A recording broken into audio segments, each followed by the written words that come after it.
شوکت قادری صاحب، اس بحث کو، اندرونی بحث کو شاید ایک طریقے سے حل کیا جا سکتا ہے کہ یہ بہت سارے جو سوالیہ نشان ہیں، جس طرح اعجاز صاحب نے بھی کہا اور طارق صاحب نے بھی کہا، اور ذکر ہوا شہزاد چودھری صاحب کی طرف سے بھی، کہ ان کے اوپر کوئی شفاف قسم کی تحقیقات اگر جلدی ہو جاتی اور نتیجہ سامنے آ جاتا، کوئی ریفارم ہو جاتی۔ 9/11 کا ذکر ہوا، 9/11 کے اوپر باقاعدہ اتنی موٹی کمیشن کی رپورٹ تھی اور ان کو باقاعدہ امپلیمنٹ کیا گیا۔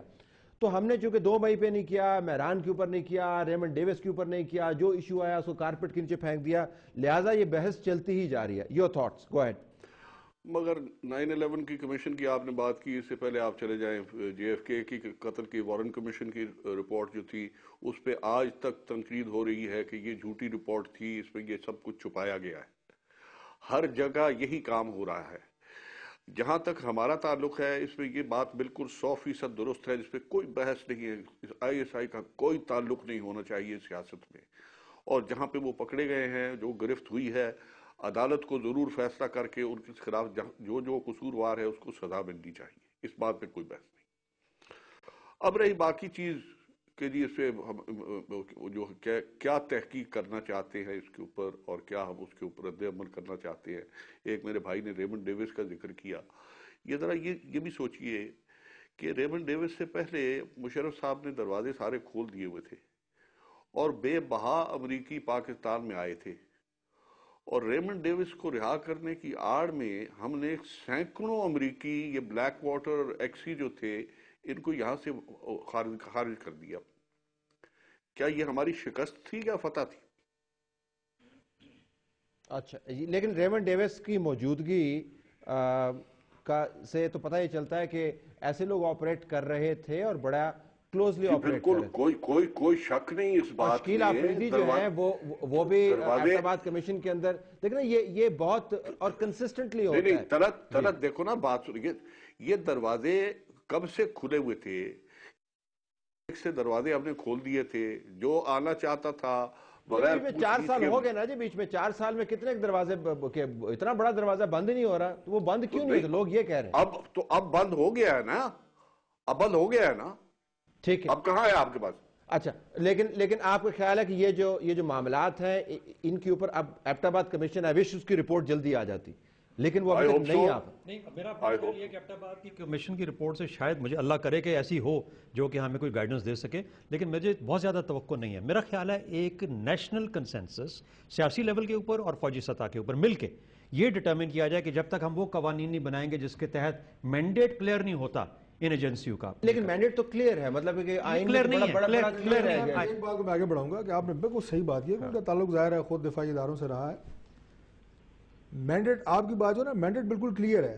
ISI کا کوئی کردار نہیں ہے، اگر صرف ISI کی بات کی جائے، یا باقی انٹیلیجنس ایجنسیاں اور بھی ہیں، ملٹری انٹیلیجنس ہے، IB کا نام انہوں نے لیا، اور بھی ادارے ہیں، کہ جو سیاسی معاملات میں مداخلت کرے، ملک کی جمہوری طاقتوں کو کسی کو اوپر کسی کو نیچے کرے، یہ بالکل بھی نہیں ہے۔ یہ ذوالفقار علی بھٹو صاحب کے دور سے شروع ہوا اور آج تک یہ ان کا سب سے بڑا جو زیر بحث، سوالیہ نشان، کوئری، یہ وہ ڈیبیٹیبل، وہ ان کے یہی کردار رہے ہیں۔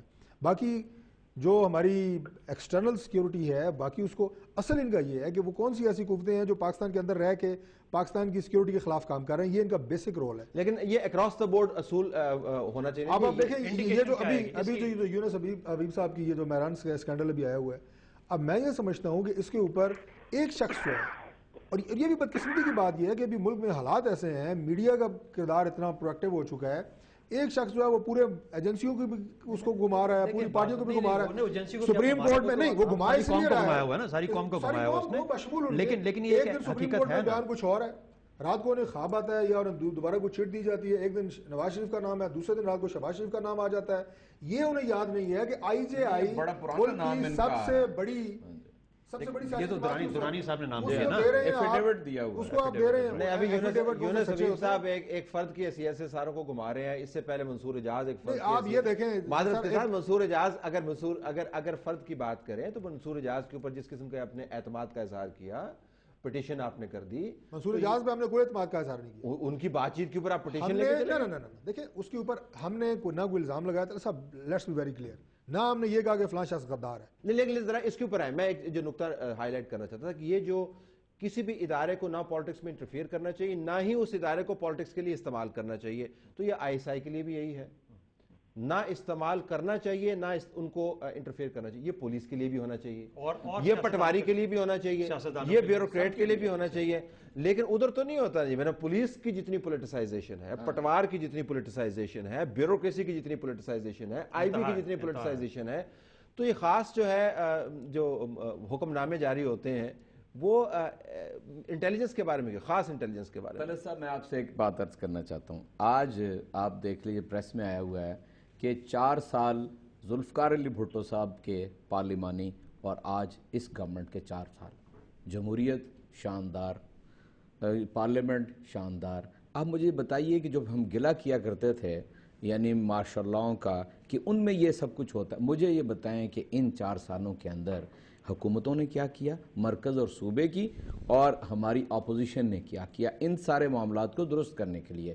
اصل میں تو پھر یہ بال پھر ہماری ہی کورٹ میں واپس آ جاتا ہے کہ پارلیمنٹ کہاں ہے. یہ سارے دبو لوگ ہیں، انہی نے بنائے ہیں، اسی لیے ان کے سامنے کھڑے نہیں ہو سکتے ہیں. اسی لیے تحریک انصاف کا یہ موقف ہے کہ ایک بڑی تبدیلی کی اس ملک میں ضرورت ہے جو پورے اس نظام کو تبدیل کر کے رکھ دے. ٹریک وہی اپنایا ہوا ہے تحریک انصاف نے، جو سارے الزام آج سیاسی جماعتوں کے اوپر لگ رہے ہیں، آج یہ وہیں سے اسی سٹارٹ لائن سے شروع کر رہے ہیں. آج آپ کے پروگرام کا یہ موضوع نہیں ہے، ورنہ میں اس پہ جواب دیتا ہے ان کو. آج آپ کے پروگرام کا موضوع نہیں ہے. میں آپ کو سوال کر رہا ہے، بہرحال جواب دینا چاہتا ہوں. دیکھیں پولیس اور پٹواری، پولیس سے آپ کسی کو 2 ڈنڈے مروا سکتے ہیں، اندر کروا سکتے ہیں کسی سیاسی مخالف کو.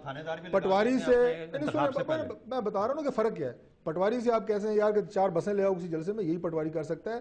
ایجنسیز سیاسی جماعتوں کو فارم کرتی ہیں، اتحاد بنواتی ہیں، لٹھے کے اوپر ہروا سکتا ہے پولیس والا. آپ چونکہ سیمائی رورل ایریا کے اندر، میں انکار نہیں کر رہا، میں رول کی بات کر رہا ہوں. ان کا رول چھوٹا ہے، وہ ایک یونین کونسل کی حد تک ہے، ایک بہت تھوڑی حد تک ہے. یہ جو ایجنسیز کا رول ہے نا، یہ اتحاد بنواتی ہیں، سیاسی جماعتیں بنواتی ہیں، تخلیق کرتی ہیں. یہ 15 سال سے جو جماعت لوڑی لنگڑی ہوتی ہے 2 مہینے میں اس کو قداور جماعت بنا دیتی ہیں. یہ تجربے سے تو نہیں بتا رہے. ویسے میں بتا رہا ہوں. میں دیکھو سوال یہ ہے کہ کیا یہ تیار ہیں سیاستدان ہمارے اور پارلیمنٹ آج کی ذمہ داری لینے کی؟ نہیں، ذمہ داری تو پہلی بات ہے نا، جو ان کا اپنا جو عمل ہے اس کے حساب سے. لیکن دوسرا یہ کہ جو آئی ایس آئی ہے اس کو پرائم منسٹر سے ہٹا کے واپس فوج کے نیچے کر دیا جائے. کیا یہ کلیدی چیز نہیں ہے جہاں پر کہ اس کا جو پولیٹیکل رول ہے وہاں پہ ختم ہوتا ہے؟ اس کا تو رول ہی ٹوٹلی ڈفرینٹ ہے. آپ ایک این ایس سی بنائیں، نیشنل سیکورٹی ایڈوائزر بنائیں، جس کو تمام ادارے انٹیلیجنس کے including I S I report کرے، اور وہ آپ کا سیاسی بندہ ہو. بھٹو صاحب کی طرف سے جو عمل شروع ہوا تھا اس کو ریورس کرتے ہیں آپ، اس کو یا پھر یہاں پر صرف سویلین لگایا کریں. اس کا ہیڈ جو ہے سویلین لگایا کریں. بھٹو صاحب نے ریٹائرڈ جرنیل کو لگایا تھا. میں آپ کو 1 سال سے زیادہ نہیں چلا تھا، لیکن میں اس کی وجہ بتا دوں کیونکہ انٹر سروسز ہے نا، انٹر سروسز انٹیلیجنس ہے نا، ملٹری کا کام ہے. ملٹری آرمی کے جو مشن ہے، جو فوج کا مشن ہے یا جو ملٹری کا، اس کو اس نے ہیلپ کرنا ہے ود ایکسٹرنل انٹیلیجنس. اس کا کام نیشنل انٹیلیجنس. مجھے پروگرام یہاں پہ کلوز کرنا ہے ناظرین. یہ وہ باتیں ہیں جس کے ذریعے یہ معاملات طے ہو سکتے ہیں کہ آپ نے ریفارم کرنا ہے، آپ نے قانون سازی کرنی ہے، آپ نے اس بحث کو کسی منطقی نتیجے پر لا کر اس کو ختم کرنا ہے، آپ نے شفافیت کے ساتھ تحقیقات کرنی ہے.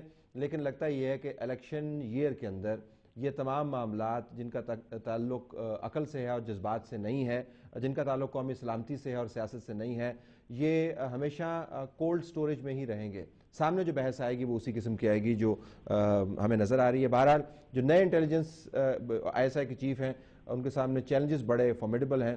میں تو ہمیشہ سے یہ کہتا چلا آ رہا ہوں کہ وہ بہت ہی اچھا دن ہوگا پاکستان کے لیے جب آئی ایس آئی لیکس جو ہیں وکی لیکس کی طرح ہمارے سامنے آئیں گی. ہم بھی جاننا چاہتے ہیں کہ کون سا جج، کون سا جرنلسٹ، کون سا سیاستدان کس وقت ملا اور اس نے کیا کیا فوائد حاصل کیے.